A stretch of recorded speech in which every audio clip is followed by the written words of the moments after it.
get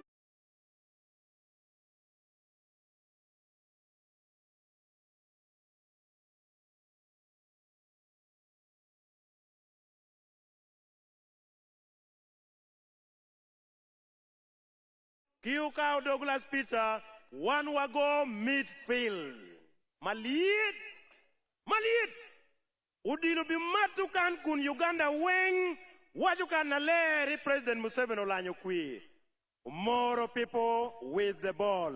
The Omoro people are looking for President Yoweri Kaguta Museveni. They have given a pass to Lamwaka. Lamwaka dribbles with the ball. Lamwaka tikero dilo. Lamwaka dia waranyim. Lamwaka dia moyo jok Andrew Lanya. Omiyo dilo boro jok Andrew Lanya. O jok tia moyo Dennis Samson Obua. Oduoko boro Bua. Obua tia moyo Dur. Omiyo boro Dur. Oduru miyo boro kero Douglas Peter. Douglas Peter tia moyo Dennis Samson Obua. Oduoko boro Lamwaka. Lamwaka with the ball. Lamwaka miyo boro President Museveni. President Museveni tia woto dilo. President Museveni tia woto. President Museveni go goal number 10. Goal number 12. What a goal! An amazing goal scored by President Museveni. A spectacular goal. That will be goal of peace. Goal of peace number 1. Goal of development number 2. Goal of wealth creation number 3. Omoro ye! Amirudo neno chingdano weng malo piana jolo la dirogo.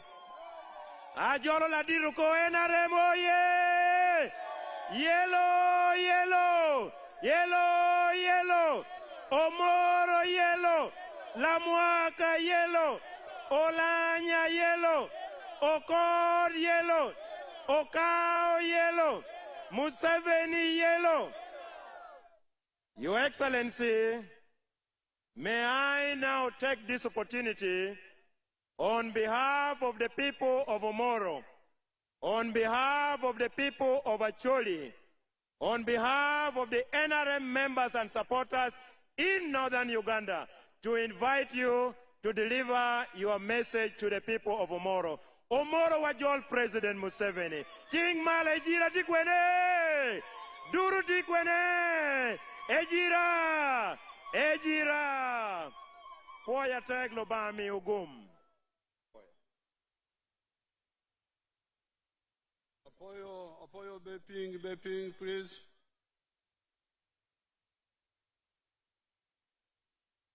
The Vice Chairperson, Northern Uganda. Nalupkowon kom papati mekomalama Uganda. Dr. Tango Doi, representing the Secretary General.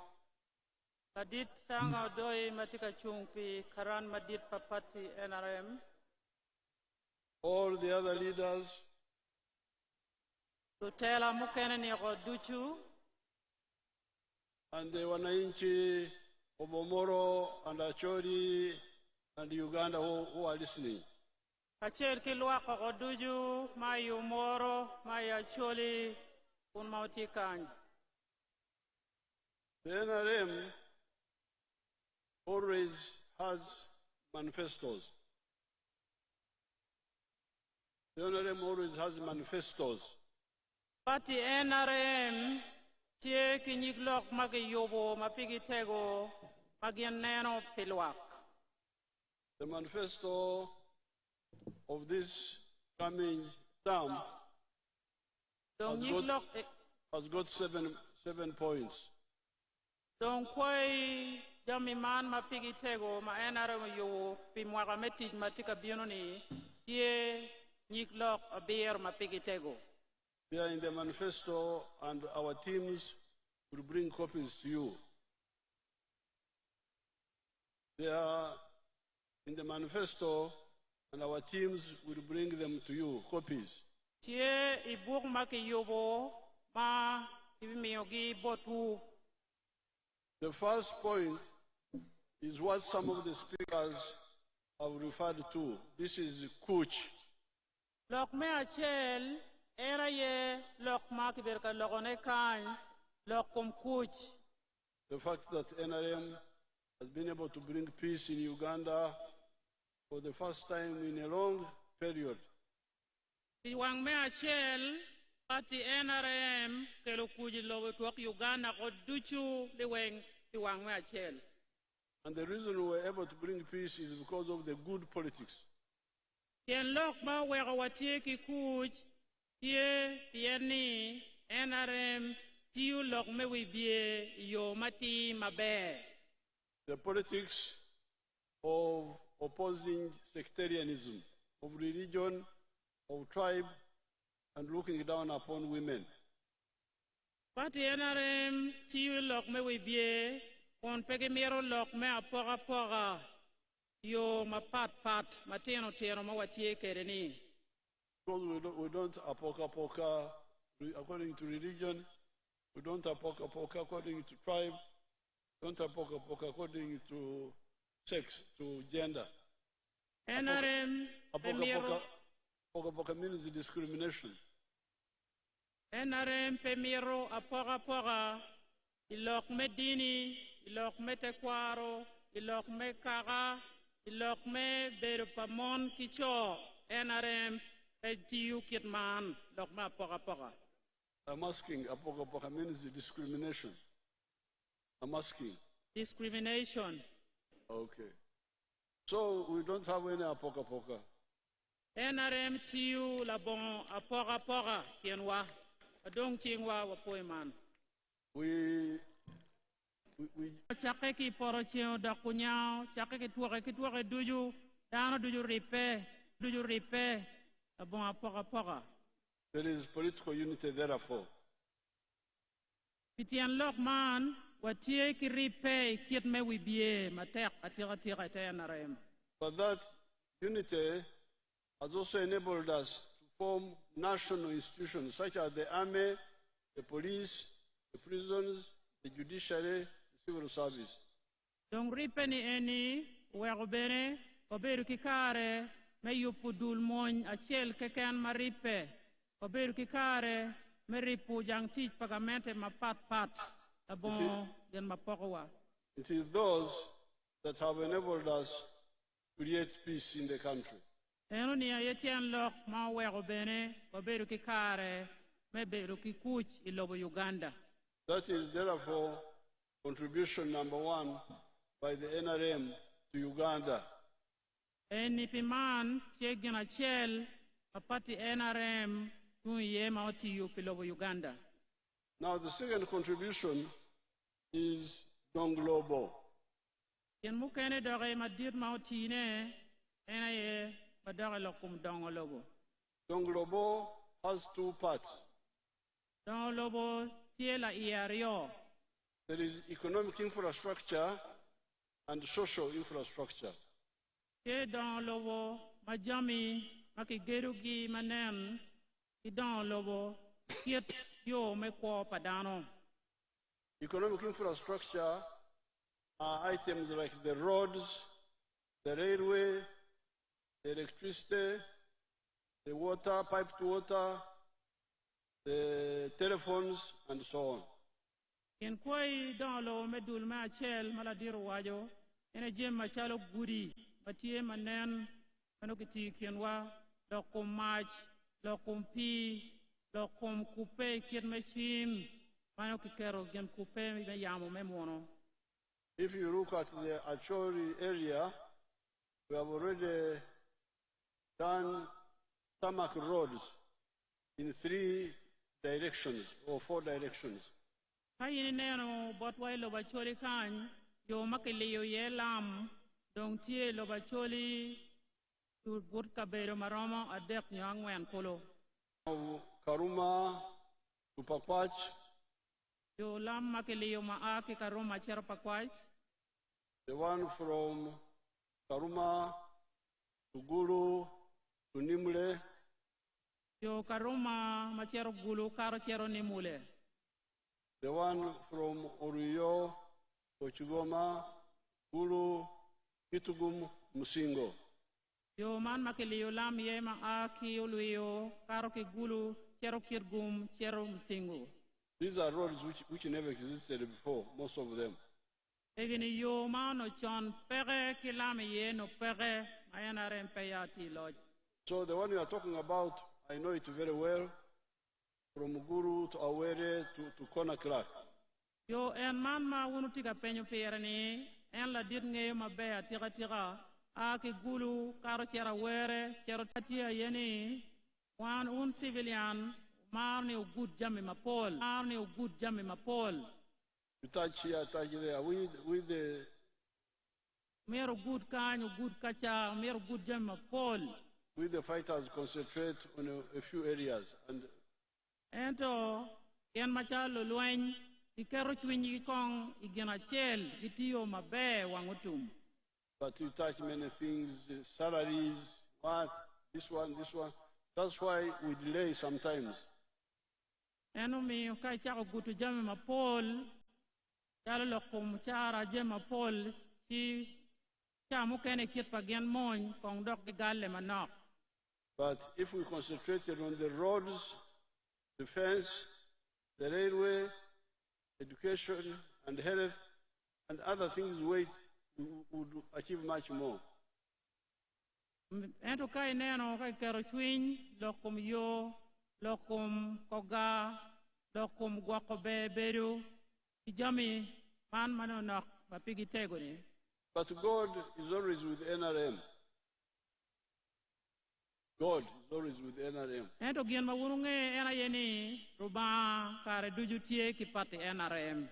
For instance, Rubanga did not allow the British to discover our petroleum. Tabole ruba peomi ukare kimunu tara menongo ngechi kum lonyo memo mawano tiekere. The British were here for 68 years.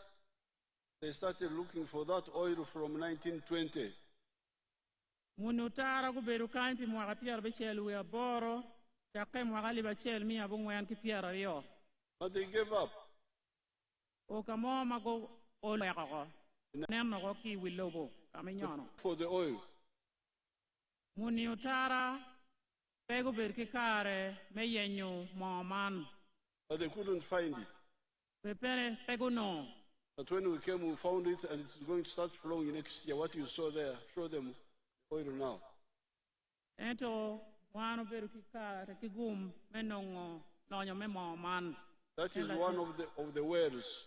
Aditika nyoto ni kulo achel enume mo magitika nyor neni. On Lake Albert. Mati Lake Albert.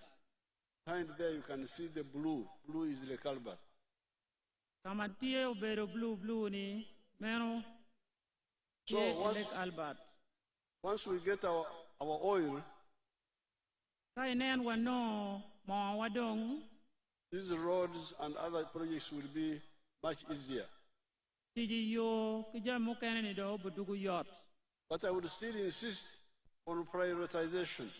Ento fudi eneti ka leko tutwal ni mero ki chano jemi ki kwanya wiye madon ki kien mukenani. I think we had called it Iore, something like that. Kore ki kore. Call it Ikore. Meta ni ki ti jemi don kore ki kore kirika mir no tie mapol. Kore ti kore. This is the way to go. Tiu jemi kore ki kore ena yo mumiero wano kwany.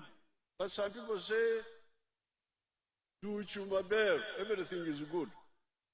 Mukene wani jemi weng tie maber. Now you touch here, touch there. We call it poro. In our language, you say poro. Kadong ini wachi good jemi weng doi poaro da poara. Now once you poro, you can't achieve anything. Kade poara mano no. Peno be pagimoni mano tumo kuji maber. So even when we get the oil, please, I don't advise the poro. Kirika be dirman wano mo wado chakukati eta miutam ni pemiero kiti jemi make poara manok. So that is on the economic infrastructure. The roads are being worked on, and this one also will be worked on, the one you are talking about. Iman manti makeme kilokum gudi che gudi magatiyu yigi yo en mawunu waja morto roti bene kibitiyu ye. But I'm very happy to see the march. March is already here. En tunye yom matera tira ineno ni march olodong tie kany. the electricity.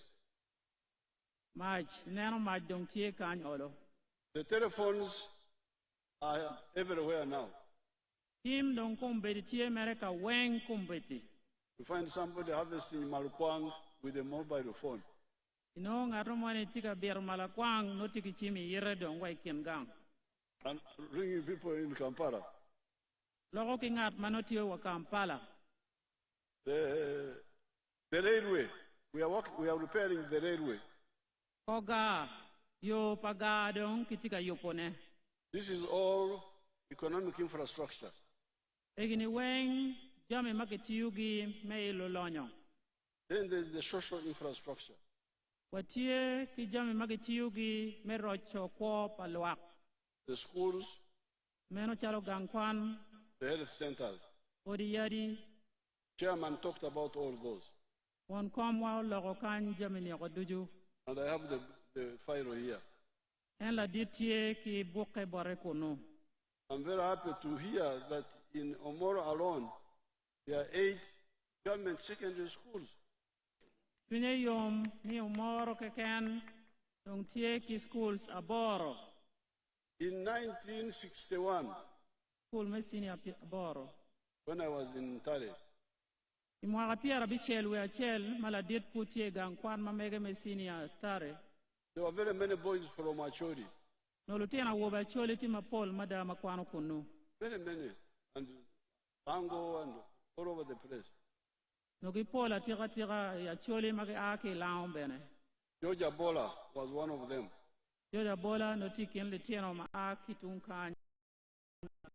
We also called Chidega, Bola, Chidega. Nye kidega. They were very boys. Na wobeti mapol ma aki lo bobot wakany makwano kunu. Why were they coming to Ntare? Ngomu wego no ki chero ki kwano watare. At that time, there were only 6 schools in the whole of Uganda which had A level. Ikarani enuni no tie schools abichel keken mano kitiki kwan mamalo me aya. Uganda lo ti abichel no. For the boys, it was Kisubi, Budo, and Ntare. Pia wobe no tie gangkwan makeluoine kisubi tare ki budo. For the girls, it was Namagunga, Nabingo, and Gayaza. Pia nyira no ti school makeluonye ni Nabingo, Gayaza ki Only 3 a day. kula dek kekeno no panyira matie Uganda. Now to hear that in Omoro, Tie Gangkwan Aboro secondary schools, umbeti kade winyu Umoro keken dong tie ki gai kwan aboro mesinia. and how many are A level? How many are A level? Level 3. Here, of the 8, how many are A level? All the 8, Your Excellency. Duch, they are all 8. Now, you can imagine, in the whole of Uganda, we had only 6 A-level schools. Uganda loro no watieke gai ponye makwa ponyo aya no gena bichel keken ilobo Uganda loro. Now, in Omoro around now, we have got Oro. Moro keken watieke school saboro mesinia. At that time, Sir Samuel Baker was O level. Karni enu ni magien kwano ni no gang kwan sa Samuel Becker no gi kwano kwan me O level keken giri klacha ngwen. Teso College Aloyet, O level. Teso College Aloyet no bene ki giri klasa ngwen keken. Muiri. Gang kwan makeluonye ni Muiri. O level. Muiri bene no ikwano giri klasa ngwen keken. Famous schools like Nyakasura, O level. School machalo madon machalo Nyakasura no gi giri bene klasa ngwen keken. Then schools like Lango College, those were not even A level. Lango College, they were all junior secondary. School machalo Lango College no bene gi giri rom mape oi. So Alay me aya. Junior College. I'm very happy to see the progress. We are continuing to cover the rest. En chunye yom eneno ni alaga mabejo tika bino kiet So ma kwano ne. that is the second contribution. Eno ni Second contribution. en me tien ma ario mukene ma oti ne maber. A chair, Kuch, Ario, Donglobo. Me achel loka kuch me ario lokum don lobo. But I have a question. Because even Bobby is in Omoro. Yes, sir. Yes. So there's Tamak Road in Omoro. Ene neno bene ni lam bene tie yo moro. Pien bobi tie yo moro. So there's a Tamak Road there. Ene neno yo lam makele yo bene ti kunu I bobi. Now the question is, A pen madong tia ye en. Do I win my bag or ling? do you sleep on the Tamak Road at night? Un mono muti kanyi. Uburu ene yo makele yo lami di wo. Where do you sleep? Ogamdo. Where do you sleep? Ni wunu buru kwene di wo. They sleep at their houses. You sleep in a gang. Sleep in a gang. Ni uburu igang. Now, if you sleep in a gang, Dong tikuman ka wunu buru gang.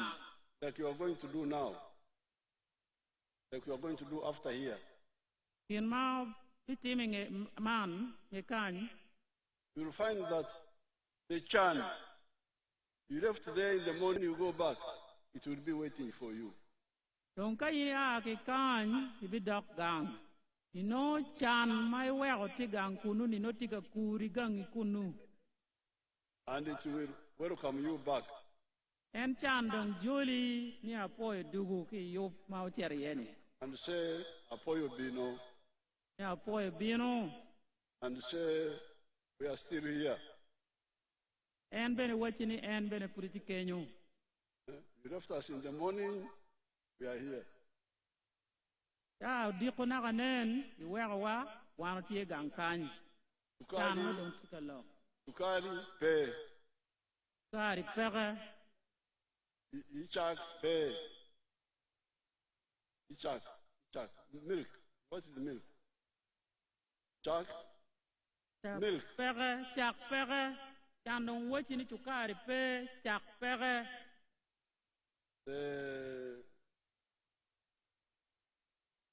The meat. No meat.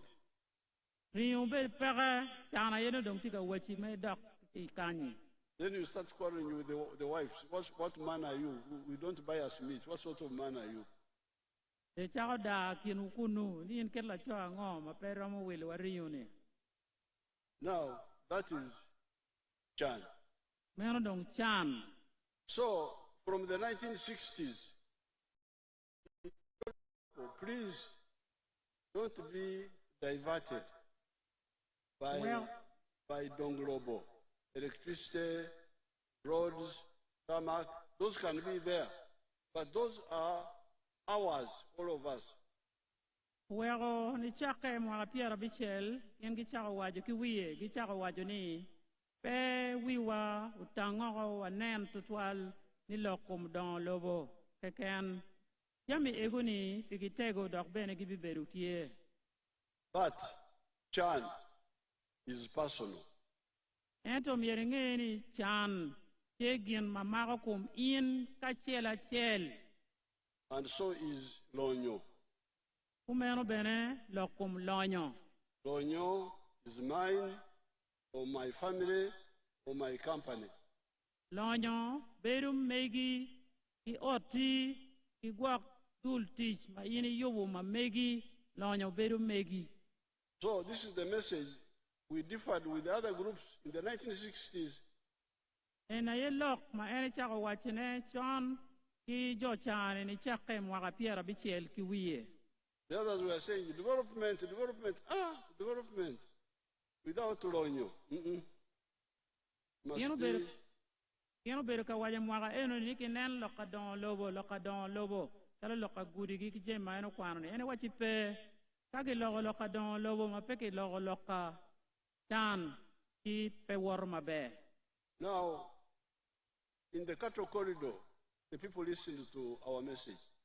After a long struggle of explaining, Tung kabedo ma joma lego diyan iti ye magitiki diyan joma kuno geno winyo kwena ne chon. and I can show you some of them Roma nyoto. on the screen here. Roma nyoto wek wunu nen pin magi kero gini. Dal diyan.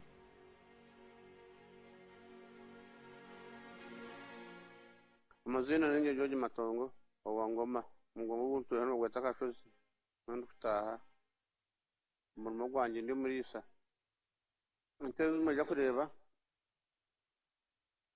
nuko itandukira tataka ndagente bakuya talobo hagwakidana neirisa zakanya nagura amataka nyuse nazo zankorera ibintu kwenda zashubitiza abana bihereze naturuho kabanza mu nyankore naje nahindura nk'umwata mu nzungu nuko zahanyuranye nazitunga ati zungwe zo ndisumute. On our farm, we collect over 900 liters of milk per day, and a liter costs 800 shillings, which is approximately 21 million per month. Now, this man is not Jom Kwano. Tawni en mawunu neno ni la choni eni pe kin jomo kwano. He's Munyacharo, villager. Enu ni ngat mabene la charo aki kin gang. But he listened to our message Ento ka wunu winyo kwena mayano miyo. and started practicing Pur Manyen, not Pur Machon. Charo dok me pu manyen pe pu machon. The poverty which you have, people work, they work. They are not lazy, they work. But they work in the way of Pur at Machon. Lok meriemo chan kwero tine ento tine ilok me pu manyen pe pu machon. In Karamoja, people work a lot. They walk a lot. They do a lot of energy, but with poor machon of stealing cows. Ikara moja dano tiyu matek katika gitiyu matek endo gitiyu ikir me pu machon kikero matek. They are not lazy. Pe waj. But the effort is in the wrong direction. They are working in a way which is out of date. Gitiyu matek kikero matek pe waj ento gitiyu ikir me pu machon maperwata kikar ni enidong. Marukwang and all those Purmachon. But if you do not do Purmanyen, you are not going to get out of poverty. Kanyi rong pur matek tiyu matek pur malakwangi ento meno dong pu machon. So like those people, when they listen to our message, you heard what he was saying. He's now selling 900 liters of milk per day. Winyo la pu makinyoro chale ni endong tika chato chak lita mia bungwen inena chel keken. The price there is low, is 800 shillings per liter, because there's a lot of milk. Chak bodgi kunu lita chel kichare wel me shilling mia bor keken pian chak timere mapola ta kunu. But because of the amount of milk, he gets 21 million in a month. Eto piani chakeno timapol wego dwe kidwe eno chente million piario wia chel dwe kidwe. And in a year, he gets 250 million. Kai ribo mwaga chel eno chente million mia rio kipiara beach ki kumchak macharni. And because of that, Dong pitian lok man, he has built a good house. pero at mabea da gange, He has educated children. That girl was speaking English. She's a graduate. weglutin ne wen kwano ki chente chak latin nyago matika lok eno magunu neno ni, latin nyago mo kwano tiago university yoko.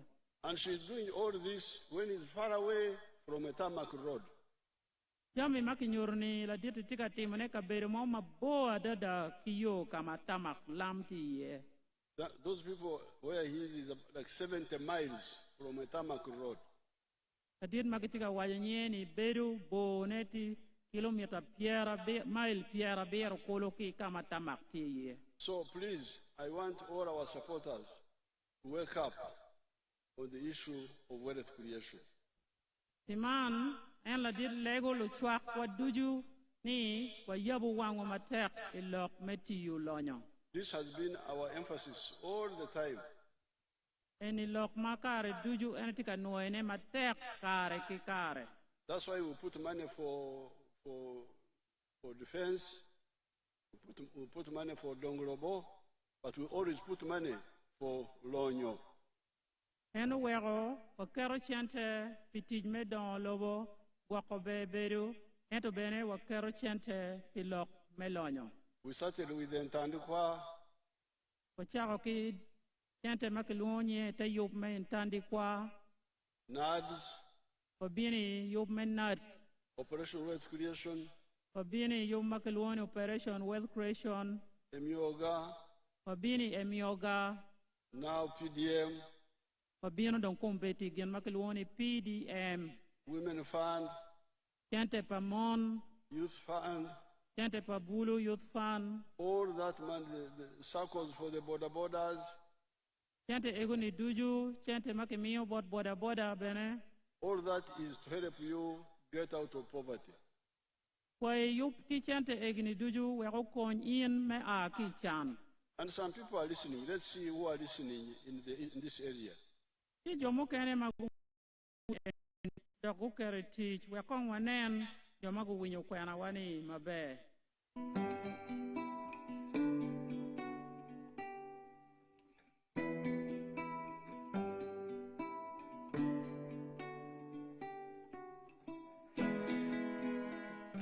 Yeah, Nana Mercy.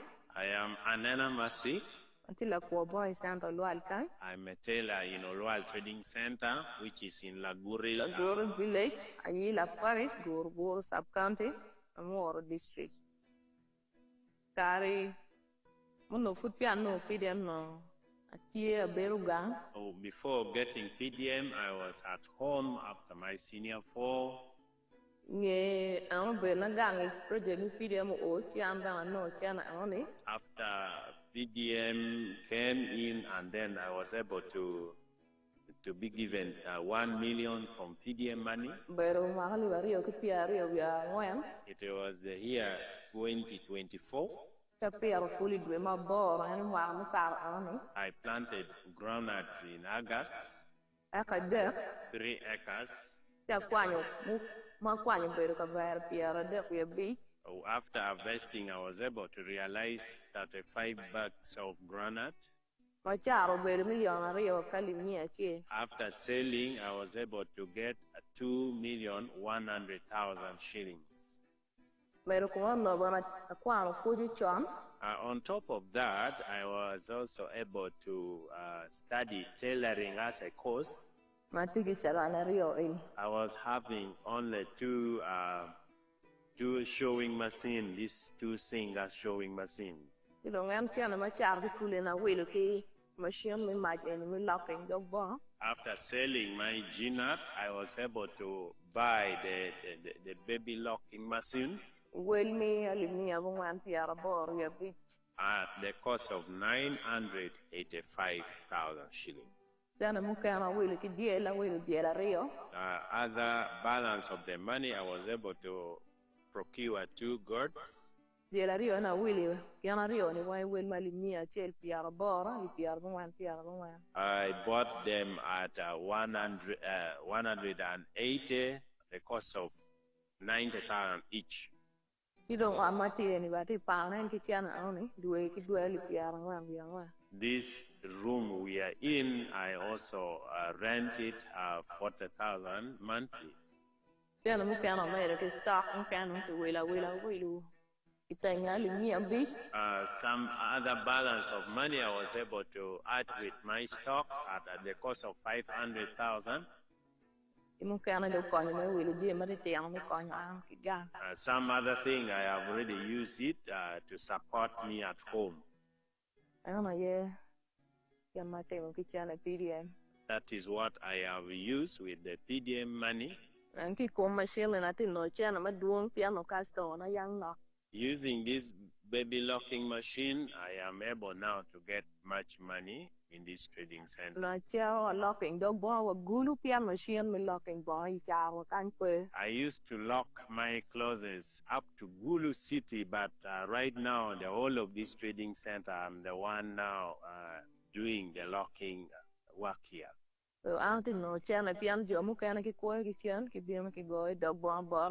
People are now coming from various trading centers to lock their clothes with my machines here.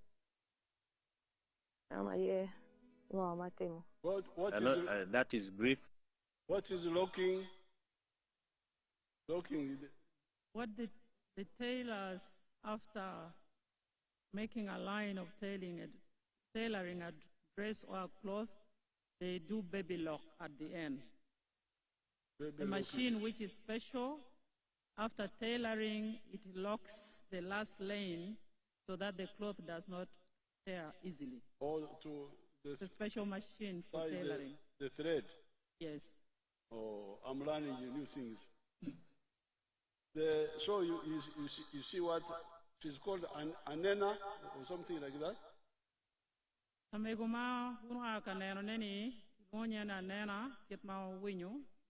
used the 1 million to go from poverty now to Lonyo. When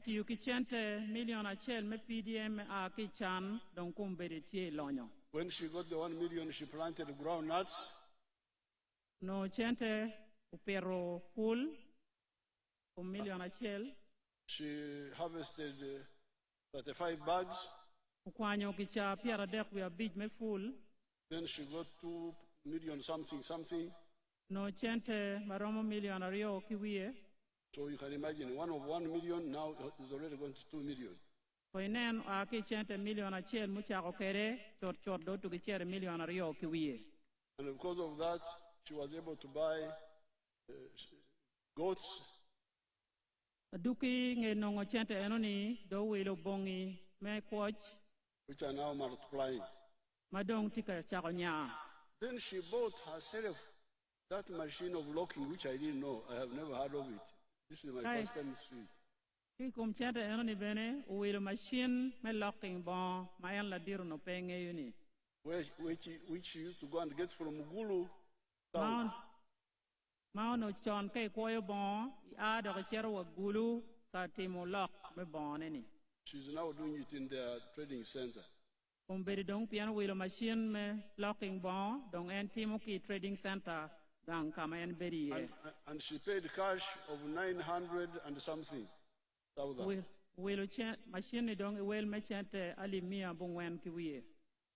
And she's renting a room. Tika pango ot me teacher for 40,000 a month. Well me ali piara ngwen duwe ki duwe. And she said she's getting a lot of money.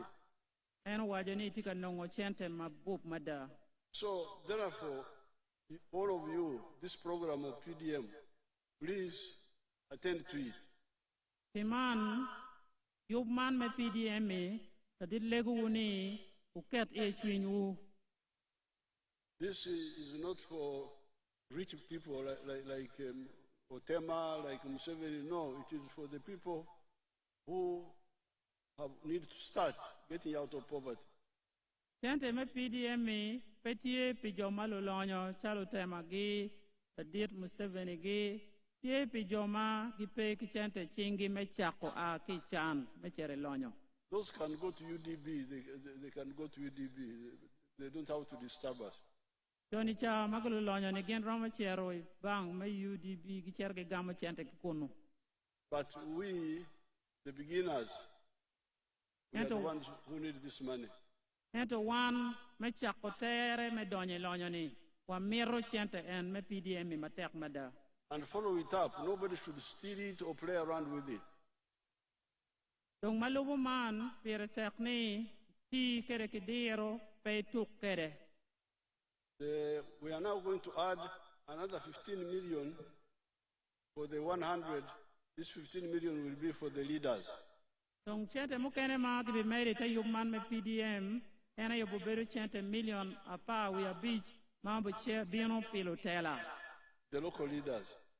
Tutela mai te dero chente million apa we a beach bu bino mete con PDM pilotela.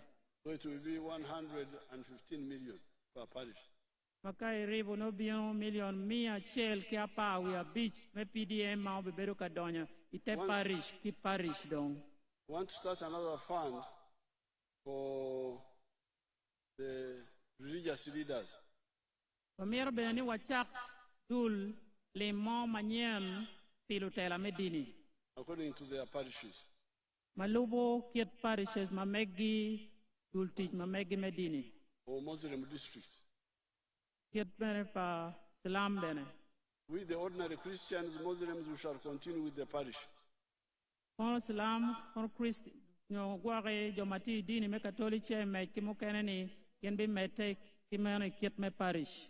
But the priests and the sheikhs will borrow from their fund. Ma gen lutela medini yen bi longe kere malupe ki kiet. Then the medini ki dul ki keto guare kere. The cultural leaders. Tene bene man makwaro lutela wa mete kwaro.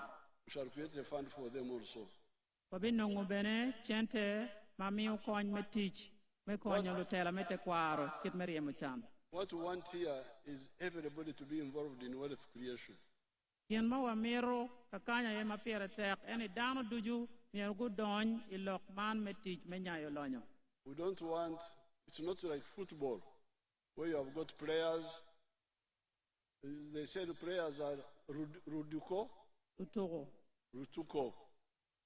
And the spectators, Lunena. Huh? Luneno. We don't want Ruduko and Luneno. Peo beru chalo toro dilu. Po beru chalo toro. Ma wa beru ki lutoro, ki wa beru ki luneno.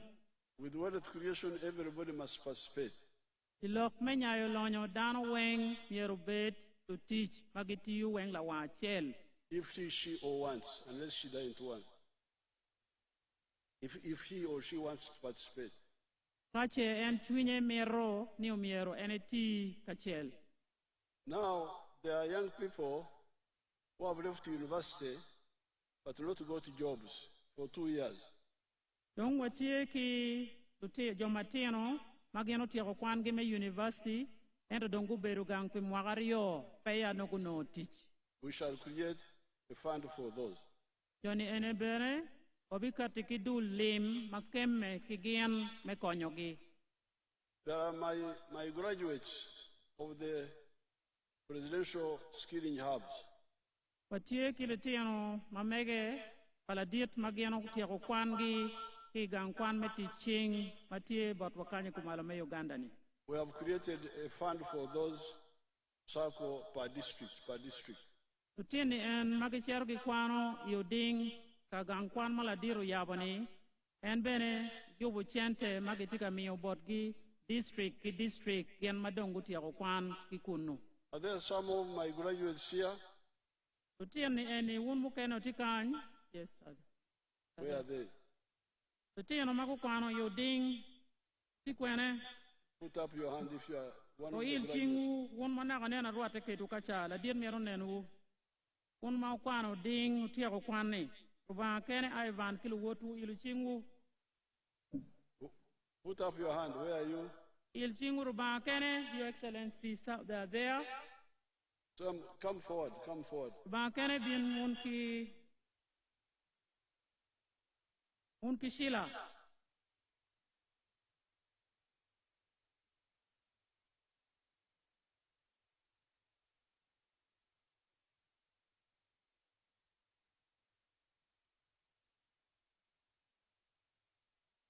Ba kene unki Sheila wato ko yor. Watu beno dire chok kamano unen ye mabe. Where are the other? I want Kun some. kene ni binu.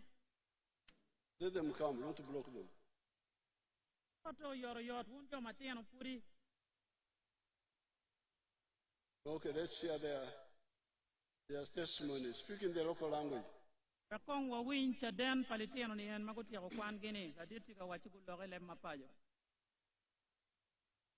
Poyo ngin raka mogo rekan Nyao Bedo Moses Adonyo, one of the student members for Presidential Hub Melera University. Pero ngara chala monu poyare kunu cause me welding. Yung amaya ikunu joining works of a chala mati Yam Town. Kiam decorate kunu. Pero kuno daga around mo had kwano kuni pass intake ekata donya okere ngai ye well that work what is excellency to wura ka gota Museveni be supporting manot mon come make punyer ge dog yo ye well that work but wura ka gota Museveni which is attack a man just supporting one kid one on meti point ma gire ko yo poyo to Okay, what is he saying? Why had you left before you finish? Why had you left school? What level of school had you been to?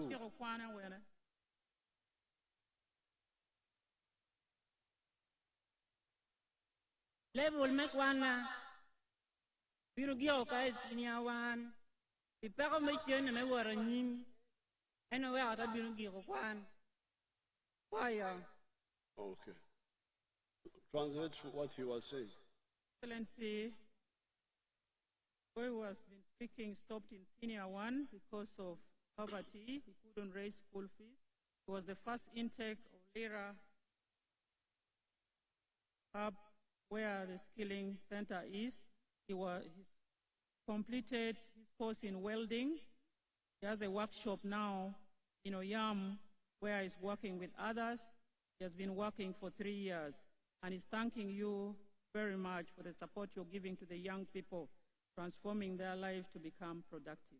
And he had left school because of school fees. Yes, school fees. He could not raise Apoyo. school fees. Let's hear the other one. Apoyo, go back. NRM oye!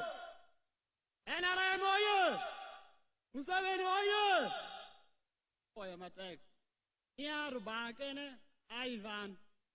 Aki palea town council. Pero ati kwan mu kwano. Actually, Donald Presidential Industrial Hub. Second intake 2023. Imo, welding and metal fabrication. And Kwana Mega, Kwana Mega, for can look me pay me chant. And a wagon, but you can only merating, meeting ching, well made, Wana, but my bear. And my logone, a team welding, Santa Palaya, wedding center. Kirka Betty, but can mogo me chant a bit, any welding, Mero chan a deed, and a foil. Why had you left school? School fees problem. Okay. Translate. Your Excellency, Ivan comes from Palenga, studied in a Cholizono Hub, started intake of 2023, completed in welding and metal fabrication, stopped in senior 4 because of lack of school fees. He's now doing welding at Palenga Trading Center, but he has presented one challenge of capital limiting him from doing much more than it's doing currently. Okay. Warmadir, Botwanwa, His Excellency General Yoweri Museveni Kagota, Lutela Wen, Roma Papa, Kan Olwana Monshila, Abedikin Lutino, Mokwana, Igulu Industrial Up, Panonge, Igulu City, Yoding Village, Abed Latina Chiel, Mobede Intake, 2, Mati Mutela Ring, Combadi Chawana Ma Lorne, Atiki Chada, Majuro Gian Mara Di Chikatimone, Mabe, Kin Manan Kerni, Obero Tipa and Mate, Yame, Oyabo, school me teaching, or we are Combadi Chawane, one of the Vulu, what you can know teach, keep on ye, is school kuno. Combadi Chawane, one job, Madon, one no teach, what do you do, what take a team, teach, Mawakwan. Mater wani, kira beti, kaya mitiana wana, eto tika chwale wakwa wa yanyi. Yana ki nen school kono, kira nen yin latin ma wido gwenye nini, kono ki tiye ki mindset, ki life skill, maki itiar kono, inono jimim yune we, tiana tiye meki forge ki ken, ki yom chui, neke wabe gwera wakui, wanino la diet eneni. Kondak wanino Jimmy Madir ma antikate mone ana pe ki lok mama duong afoy. Your Excellency, Amon Shila has been in the second intake of the Gulu Industrial Hub in Gulu City, Oding Village. He has testimonies of the good progress that she's making based on the training that she has had in tailoring. She's presenting the challenge of capital to do much more. However, she's grateful for the contribution that you're making in transforming the lives of the young people. She said at the industrial hub, they are taught on life skills and they're supported on mindset change. You definitely become transformed from that industrial hub. Thanking you for the contribution you're making for Uganda, and she's asking everyone to vote for you because of the good work you're doing for this country.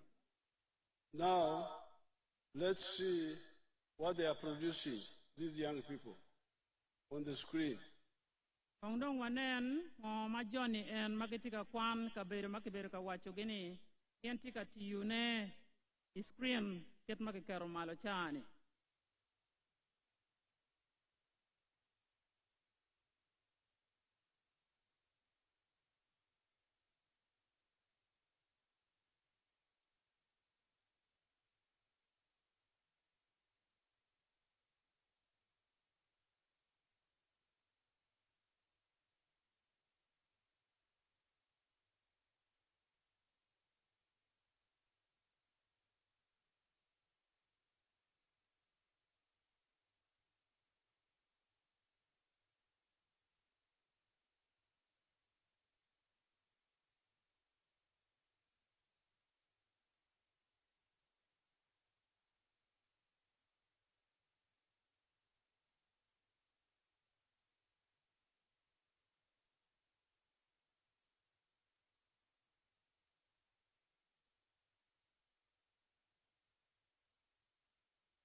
Now, the story of these young people is not good for Uganda.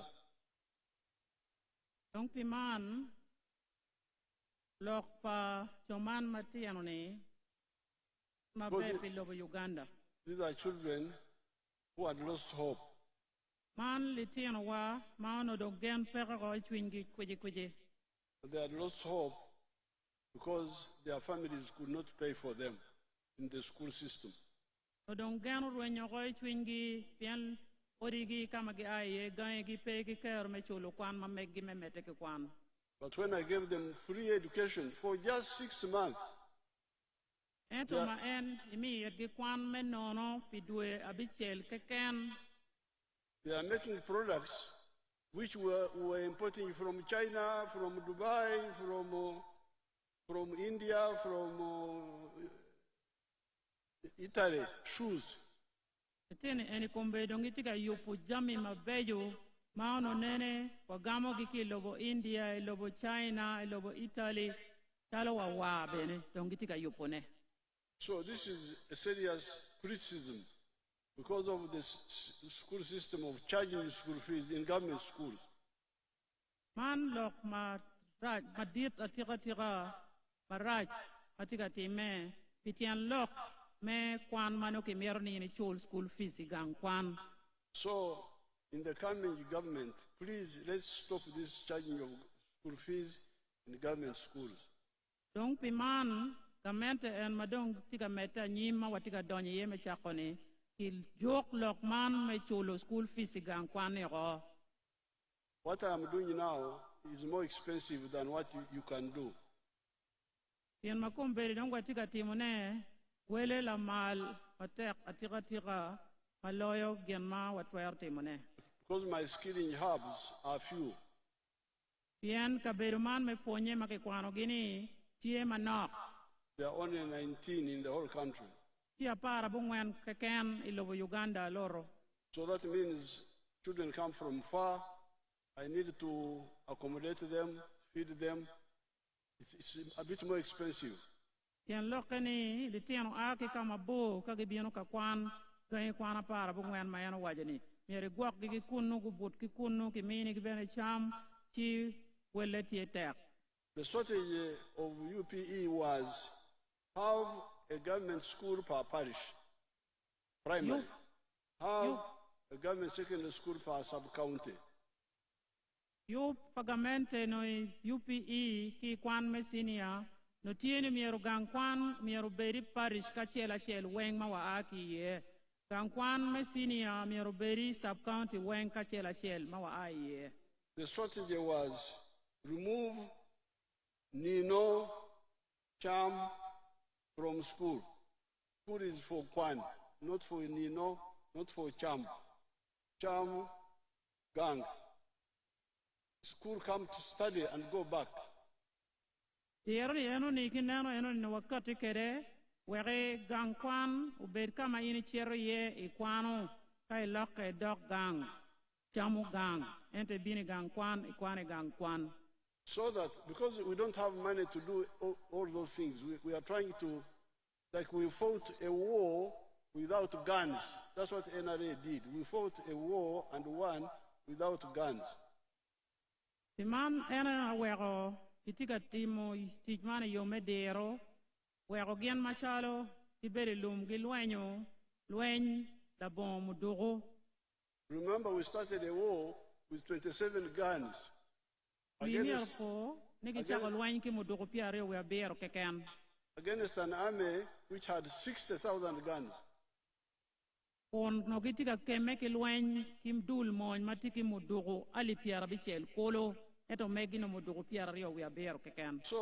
if you are looking for experts in using manok to get madwong, I am here. The man ka wono tika yenyo dano matiki ruam me diero mala tika metich kigen manok menongo madwong la dit dong tie ko dong chingupo. But the problem, some people want to get madwong from nothing. Pero madong tie ye jomo kene merni iti jeme madwong kadug madwong ento kono gi a kigen mapere. You must see how to use manok in a very careful way until you get the madwong. Miere bet kidero inen kit metich ki jame manok werokel iri jame madwong ya gikene. So that's why I propose, please separate Nino, Cham from Kwan. There are 3 words, Kwan, Yes, sir. Cham, Nino. What do you want? Are you coming here to Nino? Dong ti man pera tekni miero inge poko kien dul loga dek man mapigi tegoni. Cham Kwan kineno yig loga dek ene. So if your problem is Kwan, if you have got little money, spend the money on classroom. Dong kayi ni cheki chan ti dong ti ki chente matidi ti ki chente nini me dere ot kwan laboratories, ketu laboratory library, ketu kama ki gwaga ye buge me kwan teachers' houses, so that they ketu sleep near ori the palo school, fonye and salary for the teachers. ti muchara palo fonye Then Chamunino gang, ti dong wego chan dong neno gang they come in the morning, they study, they go back. ki bino ki kwan e gang kwan ki dok ki beru gang The lunch, which they bring lunch, me, I had the lunch, peko, which I was carrying. pere Peke? yes sir. I used to come with my peke. I am here, President of Uganda. Here. adiru wachi en mai kwano no ene tiu pegane la bure ke bino kere gang kwan I kwano kumberi dong ene ti president me Uganda iberu ka tiu pegane wor kere en So, this is why, if you did that, the primary schools per parish, secondary school per sub-county, it will be much cheaper than mine, because mine, I am now accommodating, but I'm managing to educate.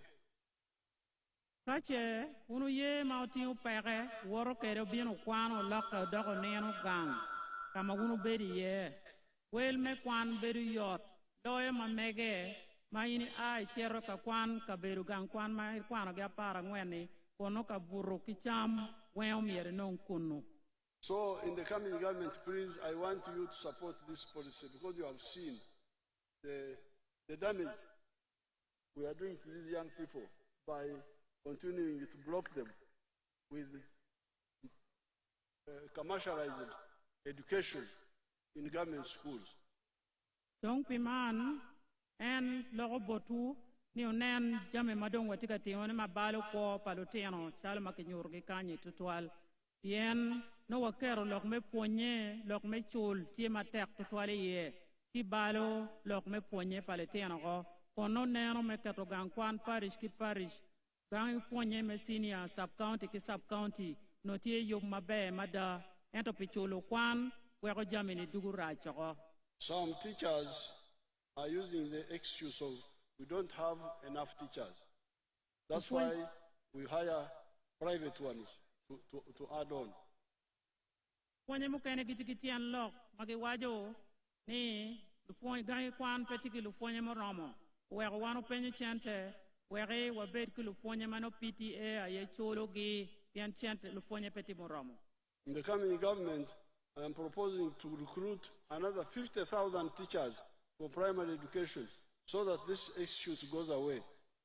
So government and magnetica dokatichi itigi yup me choy lufonye manyem pifonye me primary lufonye ali piara bit polo wek lok man me lufonye dong pe no bet pere kwan me primary padong chingwa po man piara tek. Now, let me end this issue of Lonyo with one example I have done in Lango. Wekda titi ulok man me lonyo ni kila nyura chel mayan la dit itiu ilao.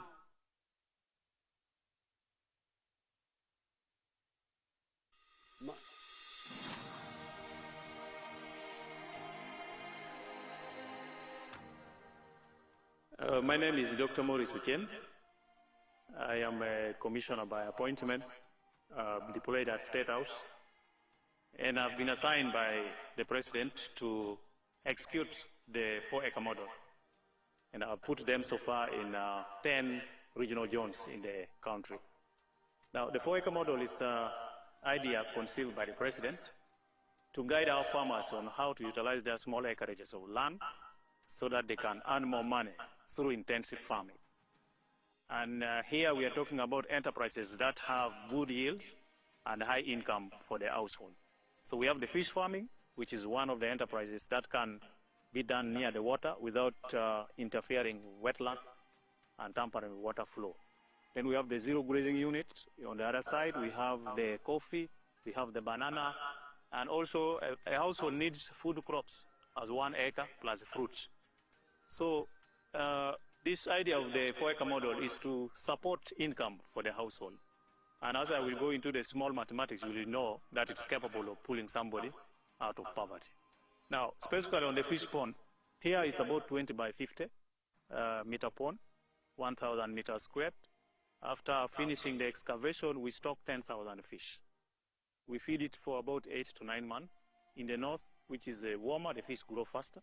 And in the west, which is a little cold, you add 1 more month to reach the same grams. So by that time, the fish will be about 800 grams to 1.5 kilograms. In the market, the fish which is 1 kilograms or 800 grams here cost about 10,000 shillings. So having stock here 10,000 fish, by 10,000, somebody will get 100 million. Now you can hear my small model farm.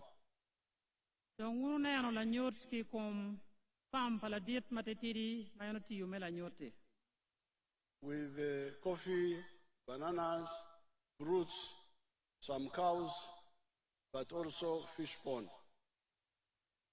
Kila bol me coffee, la bolo, wani, ki rech bene maketika petone. And you hear from the fish pond alone, I'm able to get 100 million shillings a year. La nyuti ki dam me rech keken makiton, chante manonge ki ye, romanongo chante million mia chel imwaka chel ki rech keken ma gwaka. Let us rush and finish because I can see the rain threatening to come.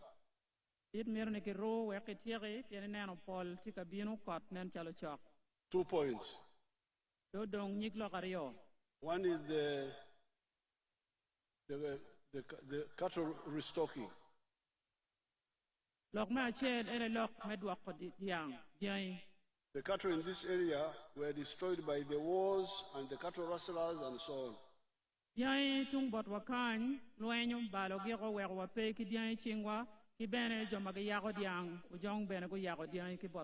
And we tried to restock.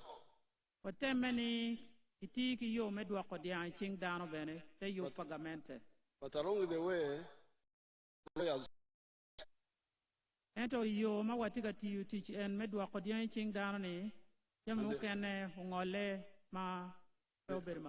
they brought a case in court.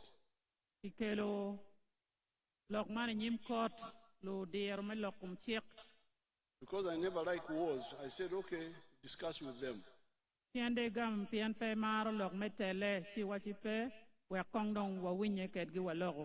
And they started getting money from the government.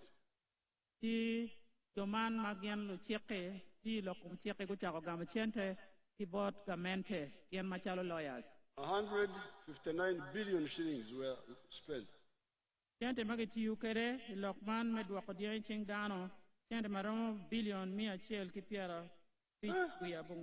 But where is this money going? So that's why I started checking, and I found there was a bit of war here, some war there.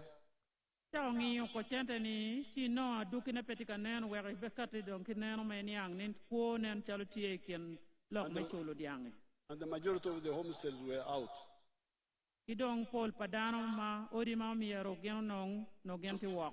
So I called leaders in Teso, Lango, Acholi.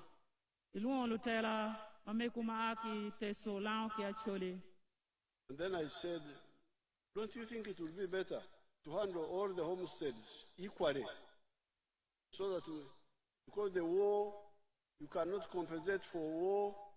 Damage of war are very many things. People die. Even if you compensate cows, how about people who died? How about buildings which were destroyed? How about time which was lost? How about legs which were cut off? How do you compensate all that? Why don't we give something equal to all the homesteads?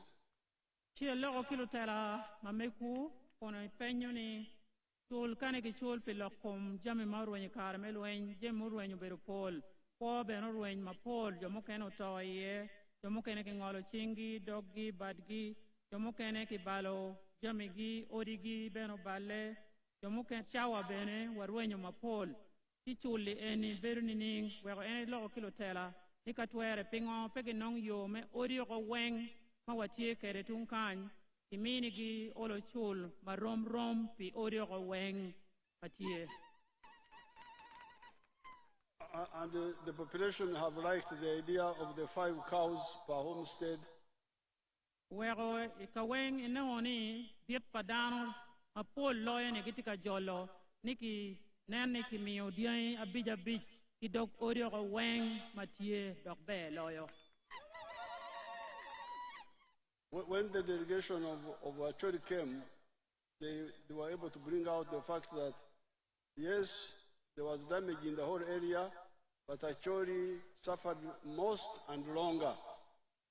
Kare malu tela mamekume Acholi geno ye ni logada gire ni yami mo bale kare melu enyu time kaberu mapol ento ilo Acholi kan dore unono dano matek dok baloyo kaberu mukeneni. And that therefore, in addition to the 555, we could also deal with the genuine claimants of the legal of the case. Iman, do wero neno ni kibimio dia bija dok orio ko weng matieni ento bene jo magino ruenyo diangi manyingi kichoyo magingiyo kare mabe ni bene mano nok mano ki kwere mabe ki mete bene ki lok mechul mamegi. I'm therefore glad that we have agreed on the minimum, the 555 in the whole area.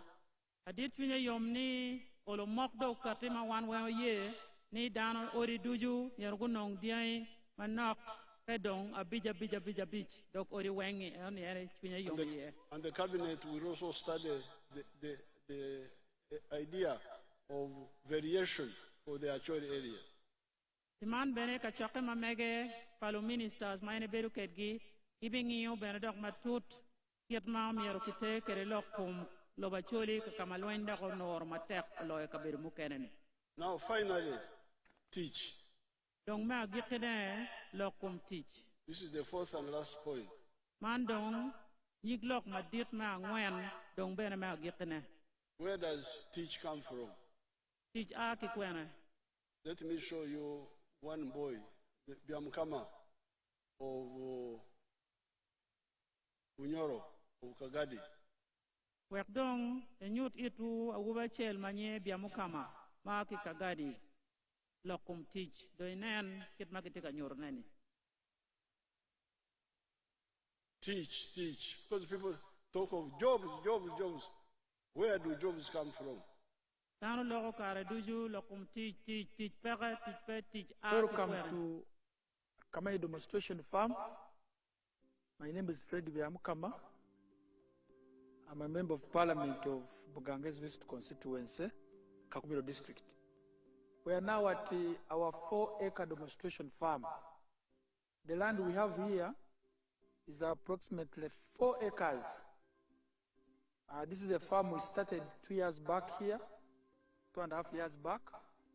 And on this farm, we have half acre of pineapple, has 6 cows for zero grazing. We have poultry, about 25,000 birds, but only 11,000 are giving us eggs. And we have 1 acre of grass. We have piggery, those are very many. And 1 acre of coffee mixed with banana. Where we are, this is the 4-acre model farm. I did this activity to teach my voters to lead by example so that my voters can learn what media the president tells the public. This is an initiative I learned from the president sometime back when he sent me to learn to Kaumu, to Kisozi. I copied what I copied, this is what I came up with. And you will see as we move, or that side, this side, that's my 4-acre model farm. The house as well. You don't sleep here, but if I would sleep here, the house as well is seated on this 4-acre model farm. When you look at poultry, out of the 25,000 birds, it's only 11,000 giving me eggs. Others are soon giving me, and I get 302 trays per day minimally, because 11,000 birds are supposed to give me 366 trays. But because of the feeding method of deep litter, I don't get all the eggs. I get 302 trays per day, minimally. Then I sell in a month, you can get a net profit of 55 million. Because you get 108 million, but you can't get all that. You have to buy feeds, pay workers, pay electricity. Remain with 55 million net pay. When you get the cows per month, these are 6 cows. Each cow minimally gives you 20 liters. So when you get 20 times 6, that's 120 liters per day. 120 liters per day, for us a liter here is 2,000, because we sell each cup at 1,000. So you get 2,000 times 120, you get 24,000 per day. So 24,000 per day, when you multiply, you get about 7.6 million per month. But 7.6 million per month, you cannot save it. You have to get 200 to pay these workers, sometimes even the drug for spraying. That is zero grazing, you spray for ticks and other things. At the end of the day, you remain with a net profit of 6 million from the cows for zero grazing. So this is our grass. Here, 1 acre of grass. This 1 acre is enough feeding our 6 cows.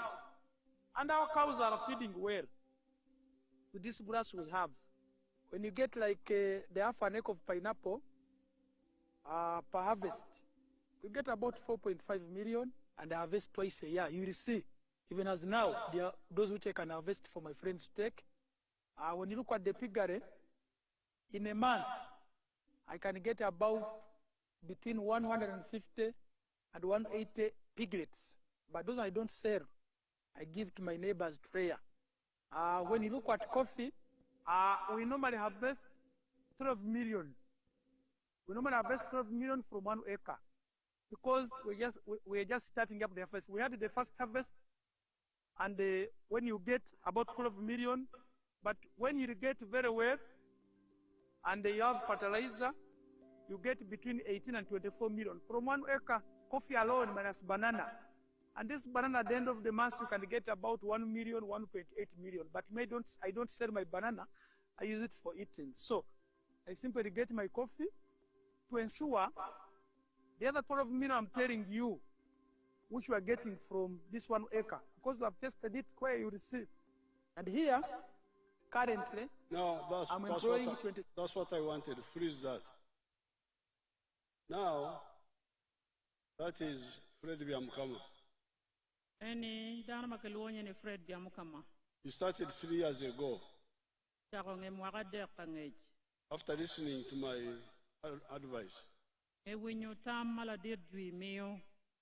he started the coffee, the bananas, the poultry, the fruits. From the eggs alone, he gets net, because he's selling 302 trays per day. So he gets net per month, 55 million. After removing costs, 55 million shillings. In a year, that means about 600 million net from eggs alone.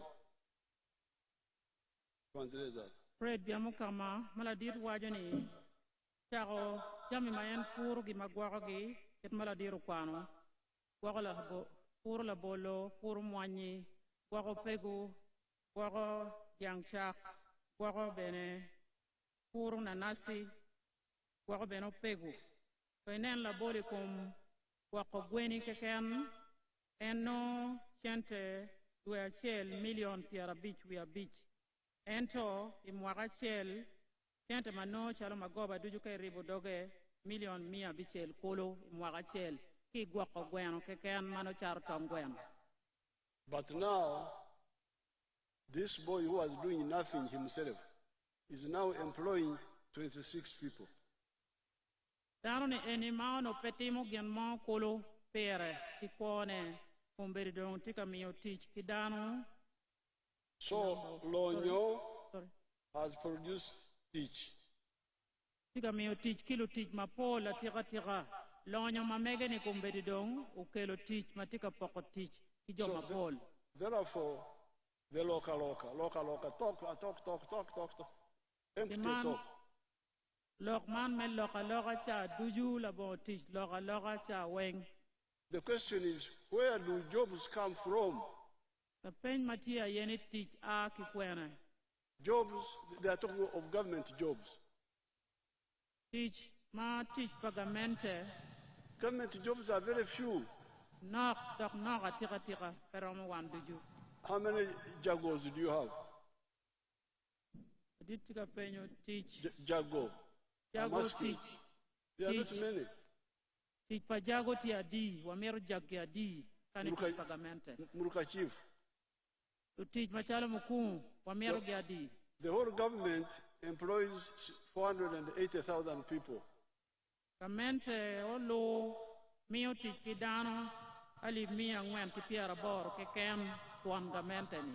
From a population of 46 million. Kai neno kom dul dano me Uganda ma wel gidu gitie million piara ngwen we abichel. Kamente mio teach kidano ali mia ngwen piara bor ke kem.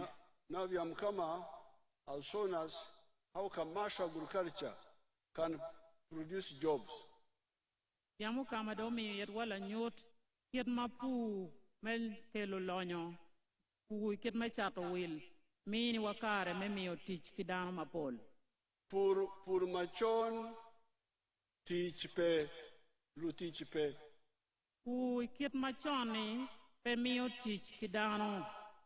But pour manyen produces routich. Is it to teach? Ento pu manyen mio teach kidano mapol poko teach. Now, this is one form of lonyo, commercial agriculture. Any your chel madit kit me lonyo teach. But there is another form of lonyo. Pu me nyayo lonyo tidul nyayo lonyo chel manyen. Artisanship, like the children of the industrial skilling center we are showing you. And yo mukene mario me nyayo lonyo ene kit me der me teaching kit malutino makelungo kan magdongo kwano industrial hub guberu kanyor nene. I didn't ask them, but those children are now already creating jobs. Those who are doing welding and so on, they are already creating 1 or 2 jobs. Pepe nyugi ento ene ngeyuni litini ene dongitika mio teach kitika poko teach. Olo kirge mio teach dama chela rio mo dongu chako mio teach kidano yen gitika teach. But let us see what the factories Madwong, how they create jobs. Let's see the factories. Kwe kong dong wanen kitma factories nyayo kere teach Madwong. Alok wang wadak panen.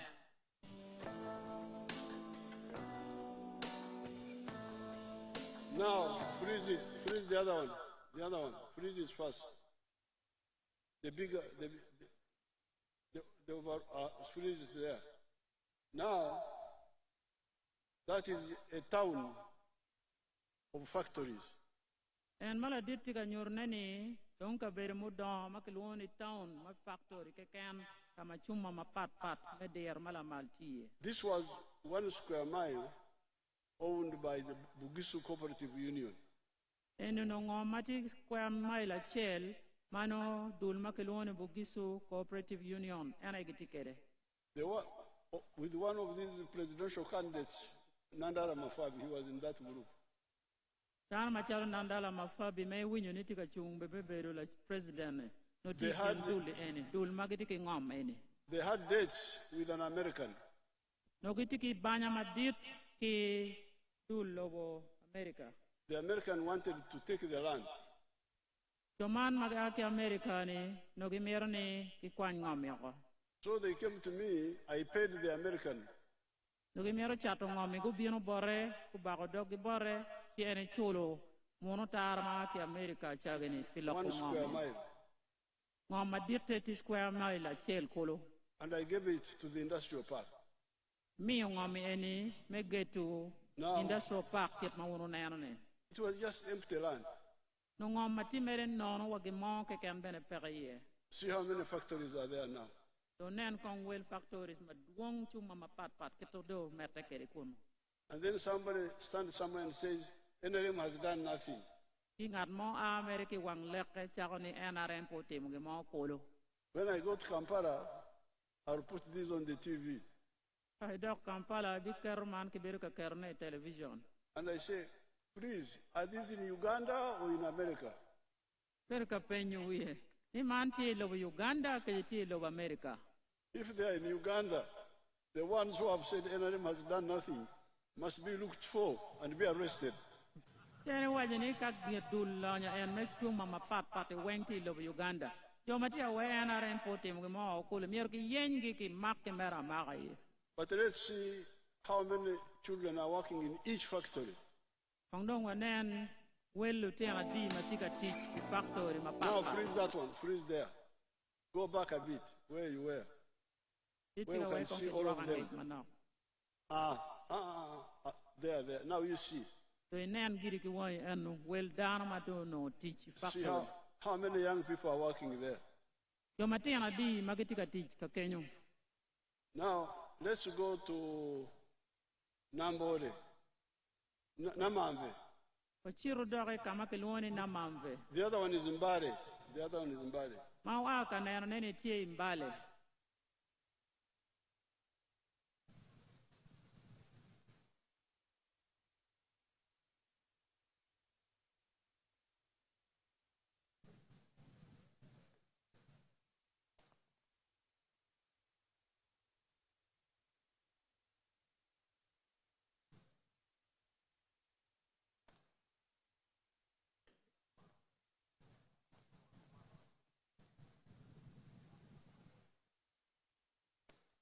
Are you getting it?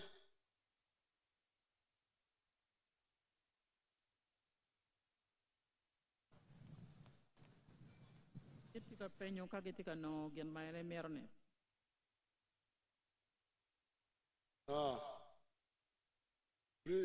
Bring it